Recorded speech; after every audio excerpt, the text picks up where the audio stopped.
Hello, everybody, and welcome along to the Event Industry News podcast with me, James Dickson, wishing you a very good morning, afternoon, or evening, whenever or wherever you are tuning in to today's podcast from. The podcast is brought to you by our sponsor, Engage, powered by D2I Systems, winner of Best Event Management Platform at the 2018 Event Technology Awards for the second year in a row.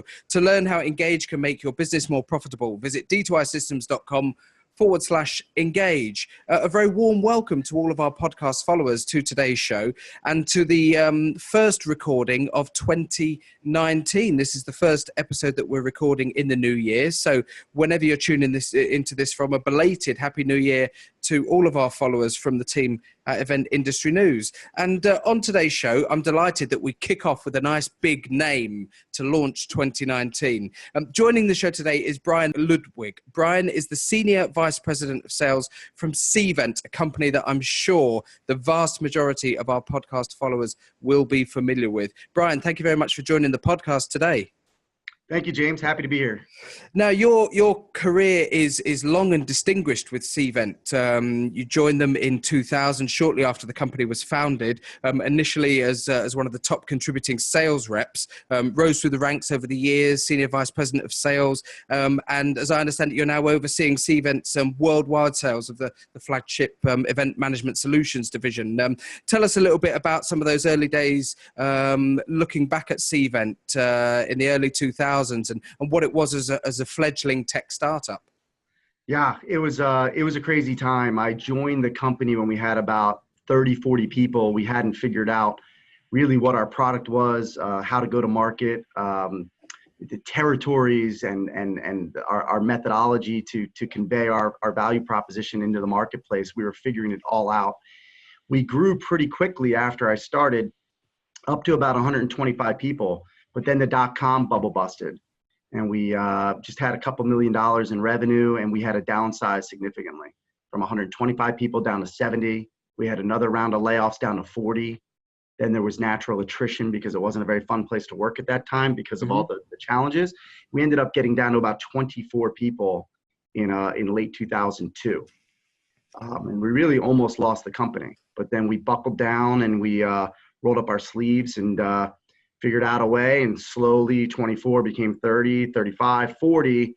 And then in 2005, I'd say we started more of a hyper growth mode again. And now we're up to 3,800 employees. So it's been a roller coaster for sure.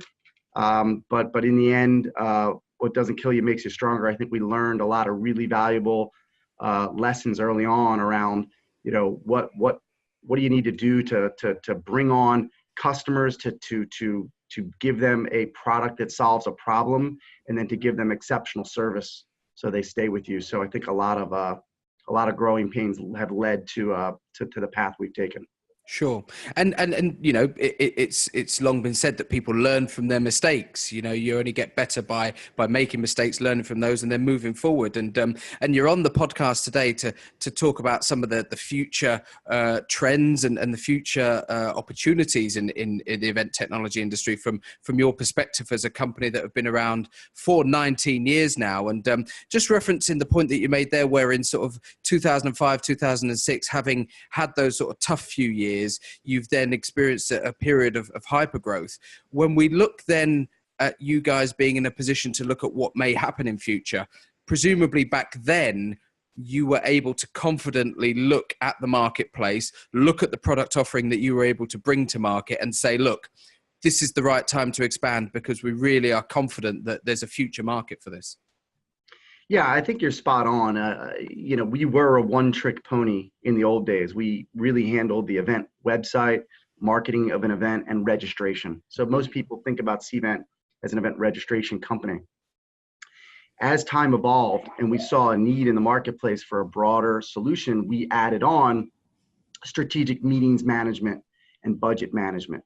We added on the Cvent Supplier Network, which is a venue sourcing solution to find venues across the world and contract with those hoteliers and partners. We then added on survey and analytics tools. We added on mobile apps, added on on-site technology with RFID and beacons and things of that nature. So we've morphed over time. there are a lot of bright, shiny objects in the marketplace. And I think part of the challenge is to decide when is the right time, when is the market ready versus when is it really just a fervor or an excitement over a concept that may be able to bring value. So we're always struggling with that. There's a lot of really cool concepts that we're probably going to invest in over the next, 2 to 5 years. And we won't invest in every single bright, shiny object that's out there. So it's really becomes a matter of deciding which do we think the market is ready for and what is the right time to bring that to the fold. And most importantly, how do we connect it with the broader platform that we've built? Sure. Because our thesis is like, look, we want people to be able to use any one component of what we offer. But if someone does have a need to sort of handle cradle to grave event tech from start to finish, could they leverage one platform that's got the right integrations and connectivity across the board so that it's easier for both the organizer of the event, but maybe even more importantly, so that it fosters a really engaging and fluid process for the attendee. I've seen, certainly in the last 2 to 4 years, many different tech companies, startups, companies who have established themselves to an extent within the marketplace. One thing that I've noticed is that you will occasionally get companies who have tried to attack several different vertical strands of the event tech offering and offer many sort of different products under one umbrella and not do that very well. The flip side to that is I've seen some fantastic startups who've come to market with a really niche, specific solution to a specific problem. And their approach to things has been to approach one particular area and do it really well. How difficult has it been for a company like Cvent to branch out and go into all of these other strands that you said you expanded into without risking doing any of those badly? And have there ever been scenarios where some of those new strands haven't worked out and you've had to maybe take them off the table and go back to the drawing board? Yeah, it's a great question, James. I think it is possible to not handle a strand, as you say, well. And I'll give you an example when it didn't work out. And listen, some of these strands could be either, in-house production, and you build it yourself organically from the ground up, or you acquire it. We acquired a mobile app company and a ticketing company that was more in the consumer space. So festivals, fairs, music events, concerts, things of that nature. And, that's kind of like not even a first cousin to what we do. Maybe it's a third cousin. And invariably, it was a tough space for us. And several years into that, we decided to dissolve that business and sell it off, frankly. So that was an example of somewhere we went that didn't make the most sense for us. And we wanted to double down on business events and what are the types of things that organizers and businesses and for-profit, not-for-profit businesses need to do to pull off and execute world-class events and engage with their attendee base. So we got rid of that business and focused on our core.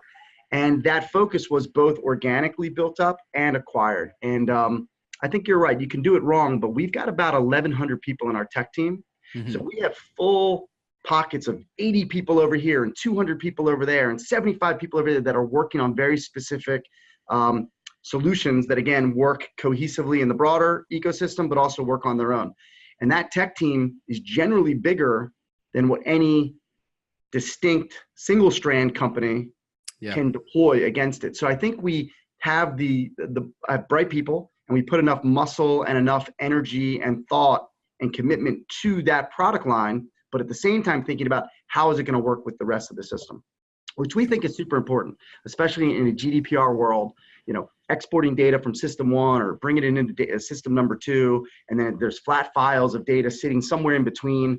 If someone was to say, hey, forget my data, which is a requirement of GDPR, it's almost impossible to do that if you're not using an integrated platform, because there's going to be data left behind that can't be purged on a whim if data is being moved in and out of different disparate systems. So that's one key thing that I'm thinking about, but really more for the organizer and the attendee, just to have fluid, personalized experience throughout. We think it's important that they're connected.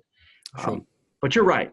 You could potentially, and I have seen this out there, build adjunct modules just so that you can check a box and you have the module and can claim a complete and comprehensive platform, but that module is shallow and it was really more about being able to check a box in an RFP process, Yeah. but it won't really solve the pain that the organizer was looking to solve. Sure. And when we turn this all to the future of event tech and how this is going to move forward, you raise a very, very good point there about GDPR and data compliance. It varies from territory to territory, but in general, I think globally we're all moving towards this compliant nature where there is so much data out there. Consumers demand that it's being kept in a sensible manner and in a manner that doesn't do any harm or disservice to their own personal data. And looking at how cross-platform integration has worked with event technology in the last few years, where, you know, companies will go to company A will go to company B and say, look, we both do something that could complement each other's service. Why don't we develop an API, or why don't we do something where we can integrate each other's services? But then that cross-platform integration can often raise question marks over how that data is shared, how it's managed from one place to another. Do you think that as a result, and having gone through this process yourself, we'll start to see bigger companies acquiring little companies rather than these partnerships forming? Is that perhaps one route that we could see cropping up in the next 2 to 3 years? I think we're going to see a bit of both. I mean, we already have, right? There's been some small acquisitions of companies, and then there's larger ones, right? So, you know, Vista owned Lanyon, which was a roll-up of 10 different event tech companies at minimum. They bought us, had us take over Lanyon and bring that together. So now all of a sudden, Cvent is sort of, you know, a whole bunch of different companies put together, but if, again, always with the mindset of what technology stack wins and how does it integrate with each other. But look, at the end of the day, I think core functionality like mobile apps and check-in and marketing and registration and venue sourcing, these things I believe need to be a part of a platform. For some sexier, interesting, newer age technology that you want to connect to, it may make sense to leverage APIs and integration components to bring in some of those capabilities into someone's event tech stack. So I think we're going to live in a world where both are needed, sort of a broad platform that handles maybe 80 to 95% of the core needs, but then around the edges to leverage integrations in a smart way and in a compliant way so that we're not, you know, non-GDPR compliant. We're talking today on the podcast to Brian Ludwig. Brian is the Senior Vice President for Sales from Cvent, joining the podcast today from their base in Washington, D.C. over in the United States. Part of your job role, Brian, undoubtedly must be traveling globally. Cvent is a global organization. You have offices all over the world and are serving event clients all over the world. So part of your role it must be to travel, and I would imagine that you see many, many different trends in many, many different sectors and territories as you go around the world. How are we now as a sector globally on maintaining some continuity with our event tech, or are there places that you go that are still maybe 2-3 years behind where other territories are, and how quickly are they catching up if that's the case? Yeah, there's definitely a different level of tech adoption across the world, and you're right, I do travel the world. You know, it's going to sound very American for me to say it, but I do think here in the States, that, you know, we're at the forefront. Europe is catching up. So if Europe maybe 2 to 3 years back, I would have said Europe is 4 to 5 years behind. But I think they're now just a couple years behind, maybe 2 years behind. And, you know, we have a big operation in London. We have an office in Germany. We do a big Cvent Connect conference. We're going to have 1,000 people, in fact, more than 1,000 people next year in October in London. And as I speak to organizers there, it's amazing how fast they are now starting to embrace all the different things that we're seeing become more commonplace as far as event tech goes in the US. I do travel to APAC. They are a good 5 to 6 years behind. Right. We're still convincing people there about online registration. In the United States, that's not even a debate. In the UK, in Europe, for the most part, that's not even a debate. And there, the debate is more around mobility, around check-in, around other aspects. But it's catching up. It is interesting. I'll tell you, we do luncheons in South Africa. We do luncheons in Dubai and in Delhi and in Singapore and Hong Kong and Melbourne and Auckland, New Zealand. I mean, we're all over the world, and people have a thirst for this. We'll get 30 to 50 people to join us for lunch every day of a 5-day series in Australia, as an example. So they're all eager to learn, and they all want to understand what's out there, and they want to get their arms around the tech, and they want to be ready to pounce on technology when it's right for their business. There's just a slightly greater reticence to doing that. Sure. But the desire to be educated is there, and we're seeing more and more companies adopt. So our footprint across the world is increasing, which is a good sign. Going back to this very much reinforcing the fact that you are, I don't want to bash on about it, but a global organization, and it's a great position for me to be in, to speak to a guest who has a genuine, overview of how the sector is working globally. When we look at adoption and convincing people or showing people the benefits of utilizing certain types of event technology, I know that in certain Asian territories, business cards are still really, really well thought of, and it's a cultural thing. It's a sign of respect. It's almost like the handshake or the courtesy bow in Japan, is that you will exchange a business card with somebody as a mark of respect, and them giving you the business card is an invitation for you to engage them and talk to them.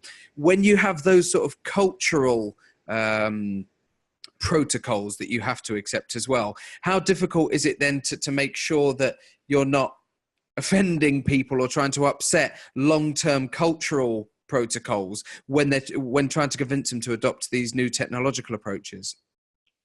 It's a great question, and you're right. In APAC, not only do you hand a business card, you hand it with two hands, right? Mm-hmm. And it's a disrespectful move to hand a card with one hand, as an example. And I learned that the hard way my first trip to Hong Kong. But I think it's a balancing act. You need to embrace culture and the way things are, but at the same time, that doesn't mean technology can't help. It's kind of like in the with our supplier network. People will turn and say, I don't want to lose that personal relationship that I have with a hotel.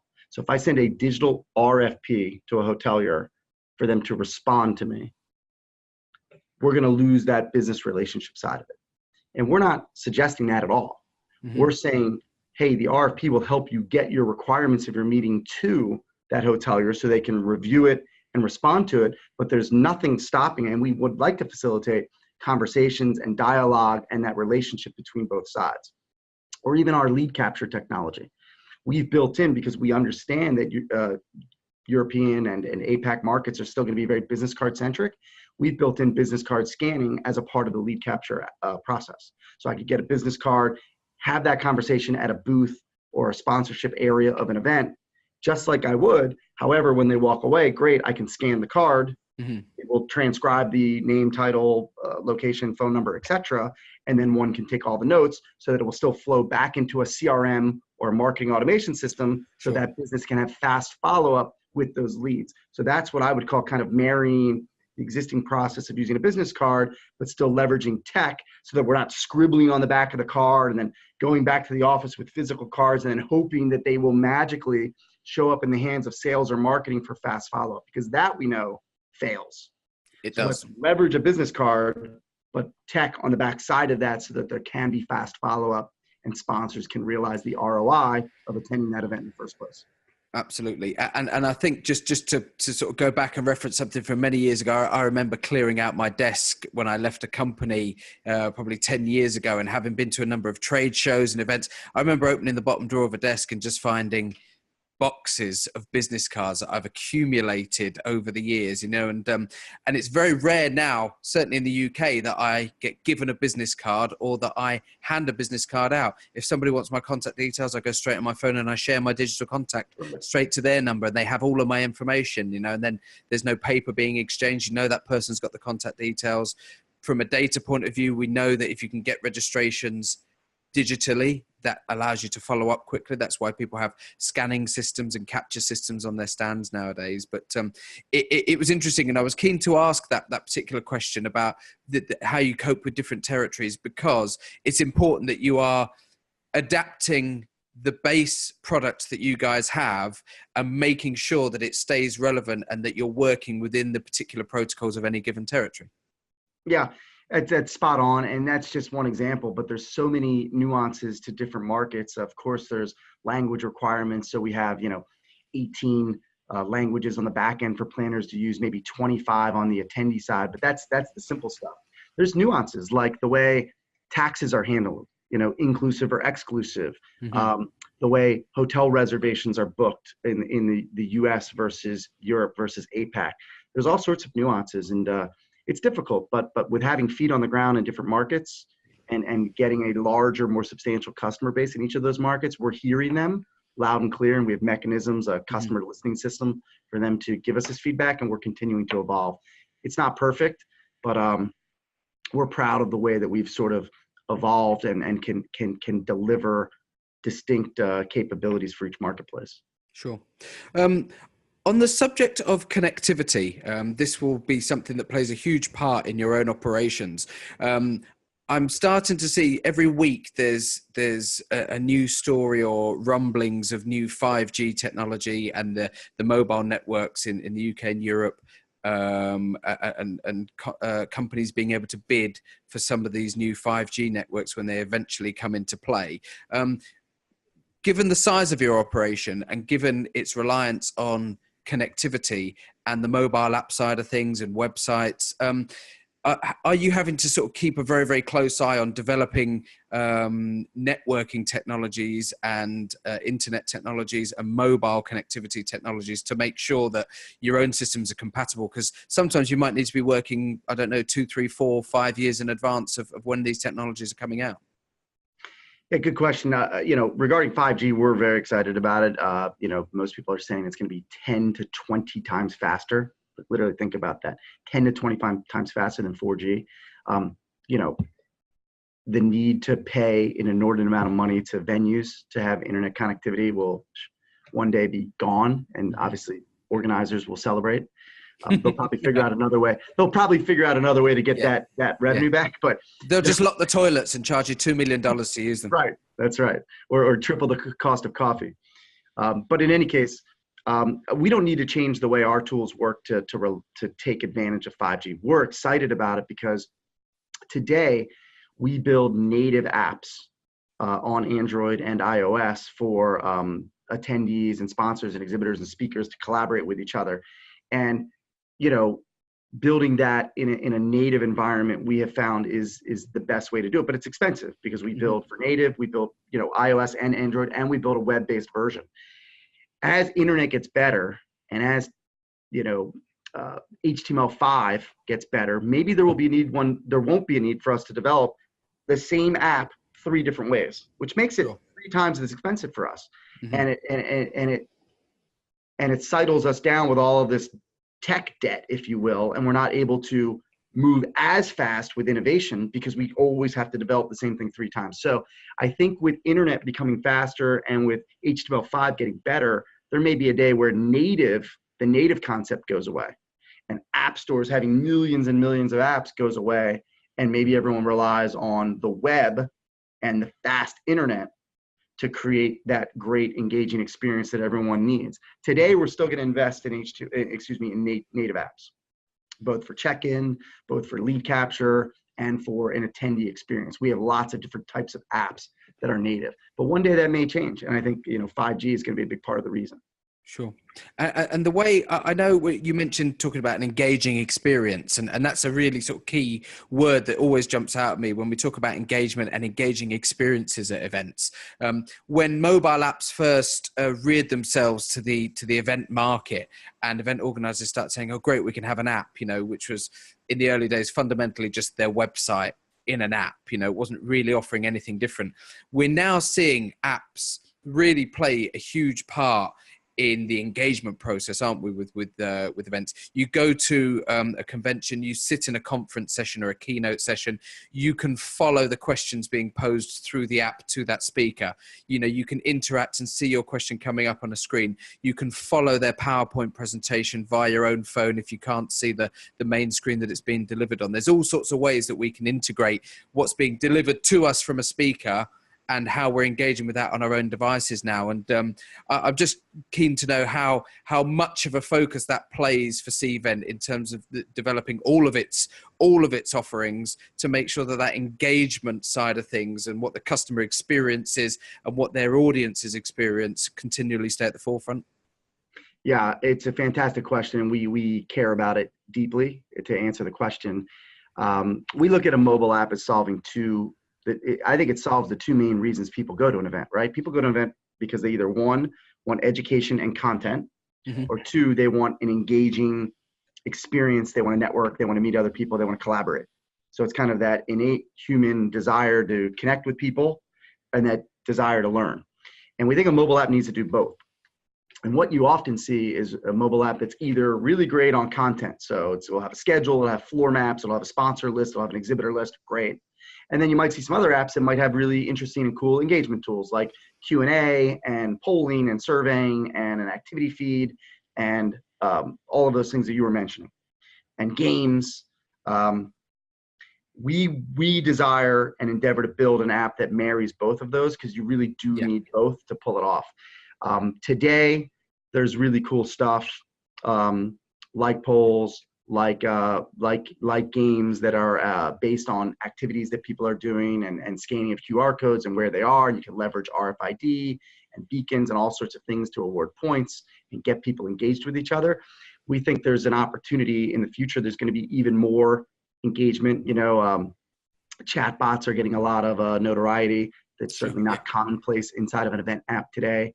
But for more of a dynamic, machine learning AI experience where you can ask natural questions and get details that you need, that's going to become more and more prevalent. More and more reliance on facial technology, we think, is going to come, both for sentiment. How is the room feeling around this speech? For checking in, for faster movement throughout the event, for proffering up personal info and insights and connections that are relevant to me as I meander the show floor, and giving me that experience. We'll be able to leverage different tech for that. You're going to see more and more, augmented reality built into apps. Yeah.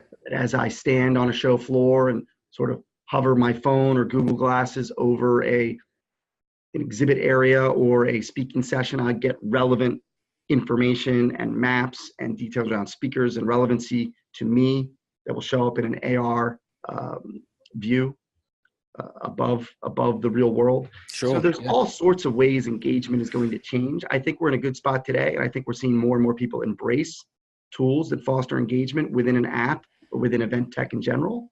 But there's so many cool things that I think are going to happen over the next 2 to 5 years.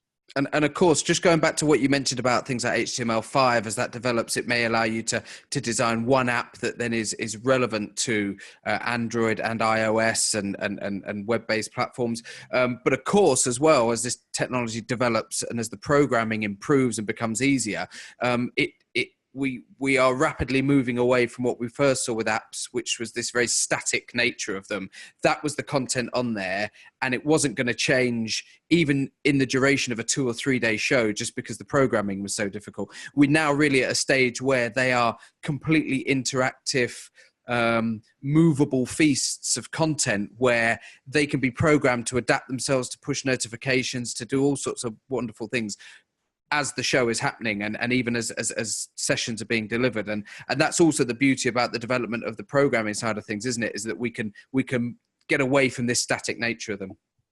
Yeah, that's exactly right.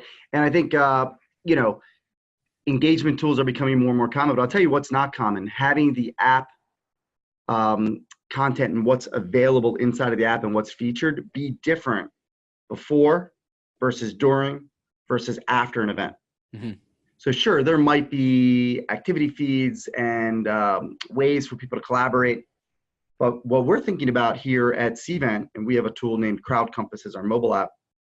We're fast developing this, and it's going to come out pretty soon. A differentiated experience and what is featured and what is available in the app before, during, and after as a default. And then, of course, there could be slight tweaks that the organizer might want to make for their environment. But as a default, presenting the things that are going to be most relevant and useful based on timing, which no one's really doing today. Sure. We've come to the end of today's episode of the podcast, but it's been fascinating, and occasionally I get to the end of episodes where I think this could go on for easily another 30 minutes, potentially even longer. It's been great to welcome Brian Ludwig from Cvent to the show today. Brian is the Senior Vice President of Sales and has been with Cvent since their very early days back in 2000. So has really seen the development of the company to where it is today. And we should also highlight, while we've got you on the show today, Brian, that of course CEO and founder of Cvent, Reggie Agarwal, was awarded, I think it was the Special Recognition Award at the 2018 Event Technology Awards just a couple of months ago for his contribution to the event technology industry. So we should say, while we've got you on the show today and it's a Cvent show, then we should say a big congratulations to Reggie on being awarded that particular. I will let him know. Thank you. We were very proud of that. Absolutely. The podcast is brought to you by our own sponsor, Engage, powered by D2I Systems, winner of Best Event Management Platform at the 2018 Event Tech Awards for the second year in a row. To learn how Engage can make your business more profitable, visit d2isystems.com/engage. And before we wrap up today's episode, very quickly, Brian, I'm sure people can find you very, very easily on the internet, but just give us the Cvent website if people do want to track you guys down and find out a little bit more about you in detail. Very good. That's www.cvent.com.